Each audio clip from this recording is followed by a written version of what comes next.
బాబు నిన్ను హీరోగా పెట్టి సినిమా తీస్తున్నానంటే ఈ లైఫ్ ఏం కావాలి? ఈ జన్మ ధన్యమైంది అన్నట్టు. All the best. ఏం రామూర్తి చూసినావా? నీ లెక్క పాల్తు సినిమా తీస్తాననుకున్నావు, రమేష్ బాబుని పెట్టి సూపర్ హిట్ సినిమా తీస్తున్నావే. బాబాయ్ గారు, బాబాయ్ గారు, నీ తండ్రి ఎవరది? నేనేనండి. వారి మా మూర్తి గారి సైన్మా కంటే జబర్దస్త్ సైన్మా తీస్తున్నా. నడుమ గిట్లా నువ్వు వచ్చి ఖరాబ్ చేసినావు. నీ సారీ అండి, వీళ్ళు మా అమ్మా నాన్న, నేను ఇక్కడ ఉన్నాను వచ్చారు. సూరి వాళ్ళ నాన్నగారమ్మా. నమస్కారం అండి. నమస్తే. ఈయన మా నాన్నగారు. ఆ? ఏడీనా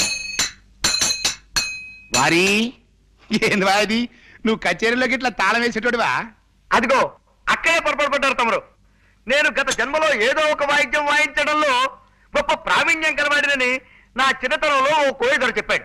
అప్పటి నుంచి ఆ వాయిద్యం ఏమిటో కనుక్కోవడం కోసం కనపడిన ప్రతి వాయిద్యం వాయించేస్తున్నానన్నమాట. గట్లనా? ఇక్కడ ఈ తాళాలు కనపడ్డాయి, వాయికి వాయిస్తున్నాను. నమస్కారం అన్నయ్య గారు. నమస్కారం అమ్మా. ఇందా కాఫీ తీసుకోండి. మీ గురించి మా సూరి చెప్పాడు. గా రౌడీ రాణి కూడా ఇచ్చినవులే. రౌడీ రానే ఆవిడెవరు? గదేన్వయా, ఇప్పుడు నీతోని ఒక పోరు రాలే. పోరే కంగారు పడకండి అన్నయ్య గారు. మా ఆయన అందరినీ సినిమా పేర్లతోనే పిలుస్తారు. రౌడీ రాణి అంటే మీ ఆవిడని ఆయన ఉద్దేశం. ఆవిడ గారికి కూడా ఇచ్చానండి. మంచిది పో. ఇందవా, ఏంటిది? ఇప్పుడు మీ మొగుడు పెళ్ళంనిద్దరు కాఫీ తాగిండ్రలే, దాని తాలూకు బిల్ అన్నట్టు. గదేన్వయా, డిస్ట్రిబ్యూటర్లు ఇచ్చే డెబిట్ నోట్ అనుకో రాదే.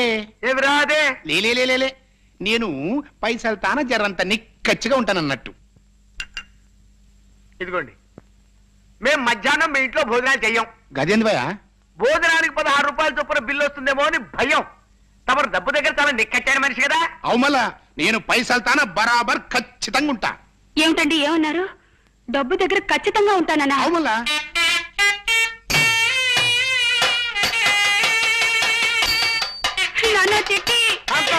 ఆవేశపడకు, ఆగిపో. కావలించుకుంటే చొక్కా నలిగిపోయింది కాబట్టి అందుకు 10 రూపాయల బిల్లు అంటాడు ఆయన.